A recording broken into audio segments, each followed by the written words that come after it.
ఇంకా ఆయనకి నాథుడేడి, ఆయనకన్నా పైన ఎవరుంటారు? అందుకే తనలో తానే రమిస్తూ ఉంటాడు ఎప్పుడు.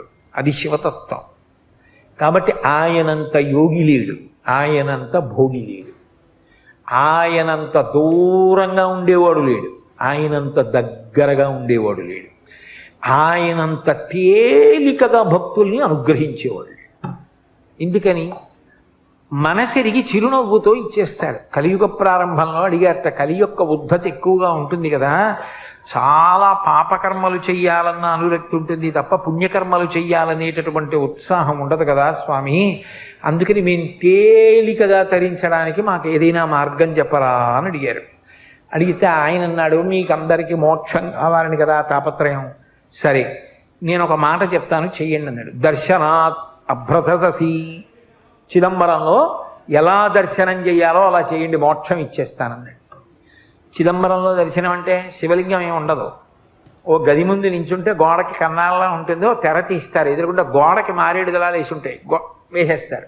కొంతమంది గడుసు వాళ్ళు ఉన్నారనుకోండి, ఏమిటి నాకేం కనపడలేదు, కనపడలేదు, అయ్యో అదేంటి శివలింగం ఉంది కదా అంటారు. అబద్ధం అది, అక్కడ ఏమి ఉండదు. నేనే చూసా కొంతమంది అలా చెప్పేస్తుంటే, అయ్యయ్యో ఇంత అసాధ్యమా అనుకున్నాను. అంటే ఏమో వాళ్ళు మహాజ్ఞానులేమో, దూర్జడికి కనబడ్డట్టు ఉదయగ్రామము పానవట్టము అభిషేకోద ప్రవాహంబు వార్ధి అని మరి బ్రహ్మాండం అంతా శివలింగంలా కనబడుతోందో, నేను ఎందుకు తక్కువ మాట్లాడాలి? కాబట్టి అక్కడ ఏమీ ఉండదు. అంటే అనంతం, ఆయన కానిది లేదు. అగ్నిముఖంబు పరాపరాత్మకమాత్మ కాలంబు గతి రత్నగర్భ పదము శ్వశనంబు నీ యూర్పు రసన జలేషుండు దిశలు కర్ణంబులు దివము నాభి సూర్యుండు కన్నులు శుక్లంబు సలిలంబు జఠరంబు జలధులు చదలు శరము సర్వౌషధులు రోమచయము శల్యంబులద్రులు మానసమృతకొరండు చందములు ధాతువులు ధర్మసమితి హృదయము ఆస్యపంచకముపనిషదాహ్వయంబు అయిన నీరూపు సరసత్వమై శివాఖ్యయై స్వయం జ్యోతియై ఒప్పు ఆద్యముగుచు. యావత్ బ్రహ్మాండమంతా నిండిపోయి ఉంటాడు. అదిగో ఆ తత్వం కింద ఆకాశస్వరూపుడుగా అంతటా నిండిపోయిన వాడిగా అక్కడ జ్ఞానంతో చూడగలిగితే చిదంబర రహస్యం. అది చిదంబర రహస్యం అంటుంటారు. అందుకని చిత్ అంబరం ఏదో భయంతి త్వాం ధన్యా కతిచన చిదానందలహరి అంటారు సౌందర్యలహరిలో శంకరాచార్యులు వారి అమ్మాయి ఎక్కడో ఎవరు ఒక్కడమ్మా నిన్ను అలా తెలుసుకుంటున్నాడు అంటారు. అలా చూడగలిగిన వాడు ఎక్కడో కోటాను కోట్లలో ఒకడు జ్ఞానంతో చూస్తాడు. స్వామి నువ్వు మమ్మల్ని మోహపెడుతున్నావు, చిదంబరం వెళ్ళి చూడమా, నాకేమర్థం అవుతుందని చూడడం ఈ తత్వం అంతా. ఇంకొక మాట చెప్పండి, దర్శనాద బ్రజరసి, మాకు సాధ్యం కాదు, ఇంకొక మాట ఏమైనా చెప్పండి, అనుగ్రహించండి. సరే, జననాత్ కమలాలయే, తిరువారూరులో పుట్టండి మోక్షం ఇచ్చేస్తారు. ఇది మరీ అన్యాయం. నేను మా అమ్మ కడుపులో ఉంటాను, మా అమ్మ నన్ను ఎక్కడ కంటుందో నాకు తెలుసా? మా అమ్మ తిరువారూరులో కంటుందో, లేకపోతే తాయారుపేటలో కంటుందో, ఏలూరులో కంటుందో, జాలిపూడిలో కంటుందో, విశాఖపట్నంలో కంటుందో, కాకినాడలో కంటుందో నాకేం తెలుసు? అప్పటికి మా అమ్మ పుట్టింటారు ఎక్కడ ఉంటారో అక్కడికి వెళ్తుంది. ఒకవేళ అది ఏ పల్లెటూరు అయి కవల పిల్లల కడుపులో ఉంటే మేనమావ గారు ఉన్న పెద్ద పట్టణంలో అవ్వచ్చు పురుడు. ఏం చెప్పగలం? అందుకని ఇదేం మాట స్వామి, నేను కరుణామయుడవని నమ్ముకుని మేమొస్తే తిరువారూరులో పుట్టు ఇస్తానంటే ఏమిటి? నా వల్ల ఎలా సాధ్యం అవుతుంది? ఎక్కడున్నానో ఏం తెలుస్తుంది? ఆ కటిక చీకట్లో అమ్మ కడుపులో పడుకుని కుదరదు. ఇంకొక మాట చెప్పు. సరే, జననాత్ కమలాలయే, పుట్టడం నీ చేతిలో లేదు, చచ్చిపోతావా అని చెప్పింది చూడపోని. కాశ్యాంతు మరణాన్ముక్తి, బలవంతంగా చచ్చిపోవడం కాదు సుమా, సహజంగా నీ కర్తవ్యాలన్నీ అయిపోయాయి, కాశీ వెళ్ళుండిపో, ఇంకా నాకేం లేవు, నీ చేయవలసినవన్నీ చేసేసా, చెప్పులు ఇప్పేశా, ఇంకా నాకేం బెంగలేదు, మనవాళ్ళు కొడుకు చూసుకుంటాడు, కోడలు చూసుకుంటుంది, ఎందుకు వచ్చింది, హాయిగా వెళ్ళి కాశీలో ఉంటా, ఎప్పుడప్పుడు ఊపిరైపో. ఏమవుతుంది కాశీ ఉంటే అంటే, రామకృష్ణ పరమహంస దివ్య దర్శనం చేశారు. కాశీ పట్టణంలో ప్రాణోత్క్రమణమయ్యేటటువంటి సమయంలో మనుష్యులకు కాదు సమస్త భూతములకు శివానుగ్రహం కలుగుతుంది. నమస్తారాయచ అని రుద్రాధ్యాయంలో ఆయనకి పేరు. ఆయన నామమే తారకనామం. ఆయనే సంసార సముద్రమును దాటిస్తాడు. అందుకని ఏం చేస్తాడు, ఆయన నామం ఆయనే ఉపదేశిస్తాడు. అది ఎలా అంటే, ఆ తల్లి పార్వతీదేవిట బయలుదేరి వచ్చి ప్రాణోత్క్రమణమైపోతున్నటువంటి వాడు ఇంకా ఊపిరి అందక కొట్టుకుంటున్నటువంటి సమయంలో పాలిండ్లు కదలంగ పసిడిపయ్యద వీచు అచలాధిపుని కూర్మి ఆడుబిడ్డ తుత్కారమునరించి తొండంబు ముక్కున శిఖరారావంబు జిలుకు డుంఠి ప్రథమోత్తముండు భృంగి భయరక్షణార్థంబు పాలాగ్రమున తీర్చు భసిత రేఖ ప్రత్యక్షమై వచ్చి భాగీరథీ గంగ మృదుల హస్తము సాచి మేనునివురు దక్షిణ శృతి మీదుగా ధాత్రి త్రిల్లి పెద్ద నిద్రకు మాగన్ను పెట్టువేళ పంచజనులకు తారక బ్రహ్మ విద్య అభవుడు ఉపదేశమురరించునప్పుడు కాశీ. కాశీపట్టణం అంటే ఆయనకి అంత ఇష్టం. ఆయనే చెప్పుకున్నాడు పార్వతీదేవితో, మనం ఎన్నడూ ఈ కాశీని విడిచిపెట్టి ఉండం, మన చేత అవిముక్తమయ్యుంట ముగ్ధాక్షి ఇది అవిముక్తమయ్యి మనకు ఆనందింబును నరించుకావున ఆనంద విపినాభిధానమయ్యే మహాశ్మశాన భూముల సంవసింతునీగాన నేనుంట ఇది మహాశ్మశానమయ్యే నూరంత ప్రొద్దున నుండి రుద్రుండనీగాన రుద్రగేహాఖ్యయ్యే అసియు వరుణయు కూడి అక్షర సరవితో వారణాసియన్ సంజ్ఞయయ్యే గాశ్రుదీప్తాయనంగ విఖ్యాతమైన ధాతువున కాశీ అయ్యే భూతలంబునందు అని చెప్పాడు. కాశీ నిత్య నివాసం, ఎప్పుడూ పార్వతీదేవితో శంకరుడు అక్కడ ఉంటాడు. అందుకని ఆ ప్రాణోత్క్రమణం అవుతూ చెమటలు పట్టేసి ఊపిరందక మనసు ఇంద్రియముల యొక్క శక్తులు వెనక్కి లాగేస్తుంది. కళ్ళు చూడవు, చెవులకి వినపడదు, ముక్కు వాసన చెప్పదు, ఊపిరి అందదు, చెమట. కొడుకు ఏదో అంటూ ఉంటాడు, వినపడదు, పడుకోబెట్టేస్తుంటారు చాప మీద, బయట పడుకోబెట్టండి అంటారు, అదొక భయం. అటువంటి సమయంలో తులసి నీళ్లు పోస్తాడు, గుటకపడదు, ఎదురుగుండా భటులు. అంతటి భయంకర వేళ పాలిండ్లు కదలంగ పసిడిపయ్యద వీచు అచలాధిపుని కూర్మి ఆడుబిడ్డ. పార్వతీదేవి వచ్చి విసినికర్రతో కాదుట, తన పవిట కొంగుతో విసురుతుందిట. అమ్మవారిని చూస్తూ తన్మయత్వంతో జగదంబ మా అమ్మ శ్రీమాత అని శాంతి పొందుతట. అచలాధిపుని కూర్మి ఆడుబిడ్డ తుత్కారమునరించి తొండంబు ముక్కున శిఖరారావంబు జిలుకు డుంఠి. ఏనుక్కి 8 ప్రదేశముల నుంచి మదజలం కారుతుంది అని. ఆ డుంఠి గణపతి ఆ మదజలం తడిగా ఉంటుంది, సువాసనతో ఉంటుంది, అందుకే తుమ్మెదలు వాలుతూ ఉంటాయి. దాన్ని తొండం చివరి భాగంతో ముక్కు దగ్గర చిమ్ముతూ ఉపశాంతి కల్పిస్తాట. డుంఠి గణపతి బయలుదేరి వచ్చి కంఠవేది మీద చంద్రవంక ఉండి ఎడం పక్కకి తొండం తిరిగితే డుంఠి గణపతి అంటారు. కాశీపట్టణంలో ఉంటాడు అని. వచ్చి ఆయన ధుత్కారమునరించి తొండంబు ముక్కున శిఖరారావంబు జిలుకు డుంఠి ప్రథమోత్తముండు భృంగి భయరక్షణార్థంబు పాలాగ్రమున తీర్చు భసిత రేఖ. భయపడకురా అని 3 కాళ్లతో ఉంటాడు భృంగి. భృంగిచ్ఛానటనోత్కట కరిమదగ్రాహీ స్ఫురన్మాధవ అంటారు శంకరాచార్యులు వారు. ఆ భృంగి ఎంత వశపడతాడంటే సేవకుల్ని కూడా అంత ప్రేమిస్తాడట శంకరుడు. అది యజమాని అంటే. చండీశ్వరుడు నిజానికి శివకుటుంబంలో సభ్యుడు కాడు, మనందరిలా పుట్టిన నరుడు. కానీ ఆయన ప్రేమ చూసి ఏ స్థానం ఇచ్చాడంటే, తను తినగా మిగిలినది తన కడుపున పుట్టిన బిడ్డలు కానీ కట్టుకున్న ఇల్లాలు కానీ తినడానికి వీల్లేదు, చండీశ్వరుడు తినాలని నియమం పెట్టాడు. అందుకే శంకరాచార్యులు వారు సౌందర్యలహరిలో శ్లోకం చేస్తూ నివృత్యై చండాంశ త్రిపురహర నిర్మాల్య విముఖై అంటారు. అది చండీశ్వరుడికి వెళ్తుంది. శివాలయంలో ప్రసాదం శివాలయంలో వదిలిపెట్టేయాలి, ఇంటికి పట్టుకెళ్ళకూడదు, అవన్నీ పిచ్చి మాటలు. చండీశ్వరుడికి చిటిక వేసి చూపించాలి ఆయనకి చెవుడండి, అవన్నీ కావు. ఆయన ధ్యానమునందు ఉంటాడు, శివధ్యానంలో. చిటికల చెండి అని చిటిక వేస్తే కళ్ళు విప్పుతాడు. ఏ అంటాడు, స్వామి శివప్రసాదం పట్టుకెడుతున్నాను, ఆ పట్టుకెళ్ళు అంటాడు. చండీశ్వరుడికి చెందుతుంది కాబట్టి ఆయనకి చూపించి తీసుకెళ్ళాలి. అందుకే లోపలికి వెళ్ళి ఆయన్ని చూసి బయటకు వస్తున్నప్పుడు చండీశ్వరుడు ఉంటాడు ప్రదక్షిణంలో. నివృత్యై చండాంశ త్రిపురహర నిర్మాల్య విముఖై. బిడ్డలకి కూడా ఇవాళ అధికారం చండీశ్వరుడికి ఇచ్చాడు.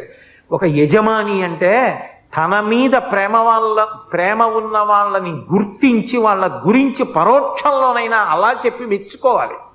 అంతేగాని ఎప్పుడు నే గొప్పవాడిని కాదు, అంత గొప్పవాళ్ళు వాళ్ళు నన్ను అనుగమిస్తూ అని చెప్పాలి. అది యజమానికి ఉండవలసిన లక్షణం. అది శివుడు చూపిస్తాడు ఇంటి యజమానిగా ఎలా ఉండాలో. కాబట్టి ఆ భృంగి బయలుదేరి వస్తాడు. ఆయన 3 కాళ్లతో ఉంటాడు. చిత్రం ఏంటంటే ఆ భృంగి అంటే ఎంత ఇష్టమో తెలుసా?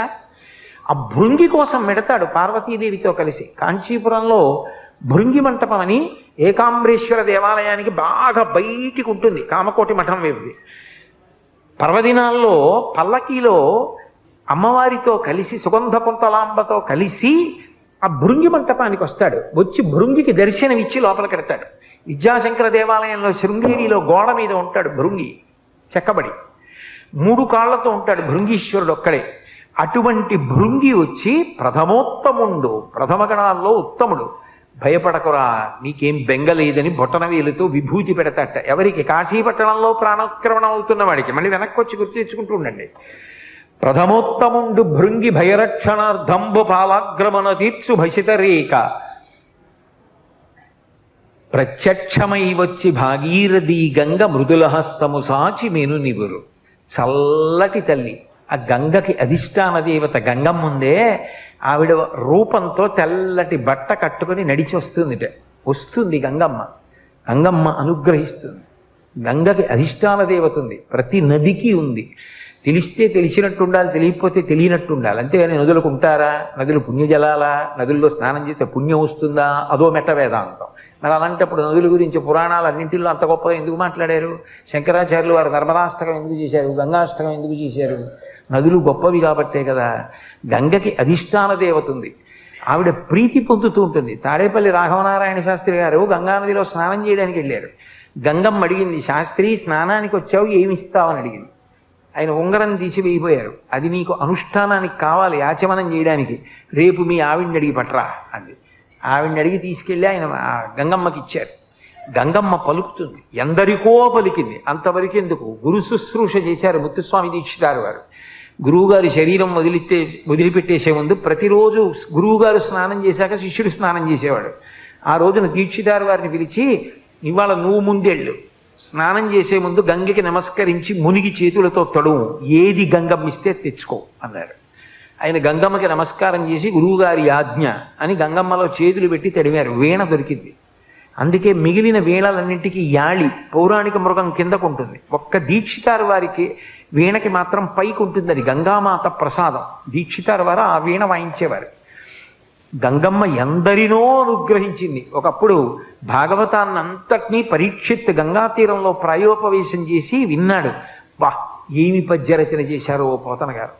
అమ్మా అని పిలిచిన నరు పొమ్మా అని ముక్తి కడకు బుత్తువట, లిమ్మా నీ రూపముతో రమ్మా నాకెదురంగ గంగ రమ్యతరంగ అంటే, అమ్మా అని పిలిస్తే చాలటావు, పోరా అని మోక్షానికి పంపించేస్తుంది. భగవద్గీత కించిదీత గంగాజలలవ కణికాపీత సకృతపీన మురారి సమర్చ క్రియతే తస్య యమేనంద చర్చ అంటారు. అటువంటి గంగమ్మ, ఆ గంగమ్మ వచ్చి చల్లటి చేత్తో ఒళ్ళు నివురుతుంది. దక్షిణ శృతి మీదుగా ధాత్రి త్రిళ్ళి పెద్ద నిద్రకు మాగన్ను పెట్టువేళ. మామూలుగా నిద్రపోయినవాడు మళ్ళీ లేస్తాడు రేపు పొద్దున్న. ఇది పెద్ద నిద్ర. నిద్రపోయే ముందు మాగన్నని కళ్ళిలా ఇలా పడిపోతాయి, మెల్లిగా నిద్రలోకి వెళ్ళిపోతాడు. రేపు లేస్తాడు. అది పెద్ద నిద్ర. ఆ పెద్ద నిద్రకు మాగన్ను పెట్టి పెద్ద నిద్రలోకి వెళ్ళిపోయిన వాడికి లేవాడు ఆ శరీరంతో. ఆ శరీరం పంచభూతాల్లోకి వెళ్ళిపోతుంది. పెద్ద నిద్రకు మాగన్ను పెట్టువేళ పంచజనులకు తారక బ్రహ్మ విద్య. కుడి చెవి పైకొచ్చేటట్టుగా తిప్పి శంకరుడే వచ్చి దగ్గర కూర్చొని కుడి చెవిలో తారకాన్ని ఉపదేశం చేసి తనలో కలిపేసుకుంటాడు. కాశీలో చనిపో, మోక్షం ఇస్తాడు. అందుకని మళ్ళీ వెనక్కి రండి. దర్శనాదభ్రసరసి జననాత్ కమలాలయే కాశ్యాంతు మరణాన్ముక్తి. పోనీ కాశీలో మరణిస్తావా, మోక్షం ఇస్తాను. బలవంతంగా కాదు సుమా, మళ్ళీ చెప్తున్నాను. చాగంటి కోడికరారు చెప్పారని హైచెంపలు చేయకండి. నేను చెప్తున్నది సహజ మరణం, కాశీవాసం చేసి. అయితే స్వామి మా సంసారం ఎంత గొప్ప బంధనాలో నీకు తెలుసు కదా. పెరిగే కొద్దీ ముచ్చట్లు ఎక్కువ. ముందు కొడుకు మీద ముచ్చట, తర్వాత మంచి కోడలు వచ్చిందని ముచ్చట, ఆ తర్వాత మనవడి మీద ముచ్చట. ఇక్కడ ప్రసంగం చెప్తుంటే ఇంటి దగ్గర ఎక్కడో టీవీలో వస్తుంటే వాడికి తెలియక టీవీలో తాతగారు ఉన్నారనుకుని తాత దా నరుస్తున్నాడని ఫోన్ చేసి చెప్తే తలడిల్లిపోతాడు తాత. ఇన్ని బంధాలు, నేనెక్కడ కాశీరా, కాశీలో ఉండనా, అవుతుందా నా వల్ల? అయ్యే పని కాదు. ఇంకొక మాట చెప్పు, స్మరణ తరుణాచలే, కనీసం అరుణాచల శివ అరుణాచల శివ అరుణాచల శివ అనుకుంటావా? అలా అనుకో చాలు. స్మరణాత్, అరుణాచల శివుడిని స్మరిస్తుండు. ఆ కొండ, ఆ శివలింగం, ఆ గిరి ప్రదక్షిణం అవి మనసులో స్మరించుకుని అరుణాచల శివ అరుణాచల శివ అంటుండు. ఎప్పటికప్పుడు పాపదహనం చేసి నీకు మోక్షం ఇస్తా చాలు. ఇంకింతకన్నా అడిగితే బాగుండదు స్వామి. 4 ఇచ్చావు, ఏదో ఒకటి అంటాం, అంతేగాని ఇంకా చాలదంటే ఇంతకన్నా అన్యాయం ఇంకోటి ఉండదు. ఇన్ని వరాలు ఇచ్చావు, బిడ్డలని అనుగ్రహించడంలో అంతటి కరుణామూర్తి. అసలు నిజానికి మీకు ఒక్క మాట చెప్పి నా ప్రవచనం పూర్తి చేస్తాను. లోకంలో ఏదో సత్కారం చేస్తామండి, ఓ దండేస్తామంటే వస్తాడు ఎవడన్నా, ఏదో మీకు బట్టలు ఇస్తామండి అంటే పుచ్చుకుంటారు, మీకు పాములు ఇస్తామండి అంటే పుచ్చుకునేవాడు ఎవడన్నా ఉంటాడా? శివుడు ఒక్కడే నాగభూషణుడు. అంతేకాదు, మీరు కింద నించోండి పైనుంచి నీళ్లు పోస్తామంటే పుచ్చుకునేవాడు శివుడు ఒకడే. శివుని శిరమున కాశిన్ని నీళ్లు చల్లి, రాజశేఖర చరిత్రం అందులో అంటాడు, శివుని శిరమున కాసిన్ని నీళ్లు చల్లి పత్తిరి సుమంత నెవ్వాడు పారవయించు, కామధేనువు వానింట గాడి పసర, అల్ల సురశాఖి వానింట మల్లె చెట్టు. వీడేం పెద్ద రుద్రాధ్యాయం అంతా చదివేసి స్వరంతో మంత్రాలు చెప్పేసి పరమభక్తితోటి అభిషేకం చేసే లేదు. ఇన్ని నీళ్లు సమృద్ధిగా ఇస్తే ఉద్ధరణో టట్టుకొచ్చి ఇలా పోస్తూ ఉంటాడు. నీకు చేయిస్తే స్నానం అలా ఓ చిన్న గిన్నెలో నీళ్లు వేసి ఉద్ధరణేసి భార్య పెట్టి స్నానం చేసిరండి అంటే, ఇంత కృష్ణానది ఇంత ప్రవాహం ఇన్ని నీళ్లు ఇచ్చాడా? మీరంటే భక్తులు చక్కగా చేస్తారు. నాలాంటి ధూర్తుడు ఆచమన పాత్ర అట్టుకుని ఇలా ఏమి ఇలా పోయిలేవు, కనీసం అన్ని నీళ్లు ఇచ్చారు కదంటే బద్ధకం, ఓ బిందెతో తేడు ఇంకోసారి, లేదా వరదల కింద పోసేస్తాడు. అంతే, అతివృష్టి అనావృష్టి. కానీ అందుకని నీళ్లు చల్లి అన్నాడు. అభిషేకం ఎక్కడ చేశాడు రా నాలాంటి వాడు అని నన్ను దృష్టిలో పెట్టుకుని వాడు నీళ్ళు ఎక్కడ పోశాడు? నీళ్లు చల్లాడు. పోనీ పత్రి మనస్ఫూర్తిగా ఓం నిధనపతయే నమః అని ఇలా వేశాడా? ఇలా చల్లేయడమే. పత్తిరి సుమంత నెవ్వాడు పారవయిచ్చు, పారేశాడంతే ఆయన మీద. అయినా ఆయన పొగిపోయి పోన్లేరా, మారేడు దళాలు తెచ్చావు, నా మీద నీళ్లు చల్లేవు, ఏదో నేను ఉన్నానని నమ్మి వచ్చావు, చాలేరా. వాడు అలాగే చెప్తాడా కోటేశ్వరరావుని పట్టించుకోకు, నేను చూస్తాను కదా అని. అల్ల కామధేనువు వాడింట గాడిపసర, కామధేనువుని తెచ్చి ఇంట్లో కట్టేస్తాట. అల్ల సురశాఖి వానింట మల్లి చెట్టు, కల్పవృక్షాన్ని తీసుకొచ్చి ఇంట్లో ఏదో మల్లి చెట్టు పాకినట్టు పాతేస్తాట. అంత సులభుడు. ఆయనంత ప్రసన్నుడు లోకంలో ఎవరు ఉండరు. భగీరథుడు తపస్సు చేస్తే ఊర్ధ్వబాహు పంచతప మాసాహారో జితేంద్రియ తస్య వర్ష సహస్రాణి ఘోరీ తపసి తిష్ఠిత. రామాయణం బాలకాండ. ఆయన చేతులు పైకెత్తి 1000 సంవత్సరముల పాటు 4 వైపులా అగ్నిహోత్రాన్ని పెట్టుకుని సూర్యుణ్ణి చూస్తూ తపస్సు చేస్తే కొన్ని 1000 సంవత్సరముల తర్వాత తస్య వర్ష సహస్రాణి 1000 సంవత్సరముల తర్వాత బ్రహ్మగారు ప్రత్యక్షం అయ్యాడు. మా వంశం నిలబడాలి, తథాస్తు. మా ప్రపితరులు సగర చక్రవర్తి కుమారులు సగరలు బూది కుప్పలై పడిపోయి ఉన్నారు పాతాళ లోకంలో. ఆకాశగంగ ప్రవహిస్తే తప్ప వాళ్ళు ఉద్ధరణ పొందరు, అందుకని ఆకాశగంగని విడిచిపెట్టు, పాతాళ లోకానికి తీసుకెడతానన్నాడు. కుదరదు. గంగాయా పతనం రాజన్ పృథివీన సహిష్యతి తాం వై ధారయితుం వీరనాంజం పశ్యామి శూలినః. ఆకాశగంగ పైనుంచి భూమి మీద పడితే తట్టుకోదు భూమి, భూమికి ఆ శక్తి లేదు, ఆ ధార తట్టుకోగలిగిన స్థితి ఉండదు, దెబ్బతింటుంది భూమి. భూమి ఎవరిది? కపిలాన్ రూపమాస్తాయాధారయత్రణి అనిశంధరాం. కపిల మహర్షి రూపంలో విష్ణువుది, శివుడిది పృథ్వీలింగం. నేనేవండి? శంకరుణ్ణి అడుగు, శంకరుణ్ణి నేను శాసించలేను, ఆయన ఒక్కడే పట్టగలడు గంగ పడుతుంటే. వీరనాంద్యం పశ్యామి శూలినః. అన్యులెవరూ పట్టుకోలేరు, ఒక్క శివుడికే చెల్లి. ఆయన్ని ప్రార్థన చేయి, ఆయన పట్టుకుంటారంటే నీ ఇష్టం అన్నాడు. మళ్ళీ శివుడి గురించి తపస్సు చేశాడు. చిత్రం ఏమిటంటే ఇంత పెద్ద తపస్సు అక్కర్లేకపోయింది. ప్రత్యక్షం అవుతూనే ప్రీతస్తేహం నరశ్రేష్టాకరిష్యామి తవాప్రియం శిరసా ధారయిష్యామి. నేను వచ్చి ఆ గంగమ్మని పట్టుకుంటాను పద అని వచ్చి హిమవత్ పర్వతంలో నిలబడి కాళ్ళు రెండు దూరంగా పెట్టి పాండురంగంలాగా నడుం మీద రెండు చేతులు వేసి ఆకాశం వంక చూస్తూ వదిలిపెట్టమన్నాడు గంగని. ఆ పైనుంచి పడుతోంది. సాక దంచన్మహింగంతుం నశక్నోద్యత్నమాస్థిత నైవ నిర్గమనం లేభే జటామండలబోహిత అంటారు మహర్షి. అహంకరించింది. ఏమిటో పెద్ద డాబుగా నిలబడ్డాడు, ఈడ్చి అవతల పారేస్తాను. పావులతో రాక్షసులతో మొసళ్లతో పడుతున్నప్పుడు శంకరుణ్ణి పెద్ద పట్టుకుంటానంటున్నాడు. ఈడ్చి పాతాళానికి తీసుకెళ్తా, అప్పుడు తెలుస్తుంది గంగంటే అనుకుంది.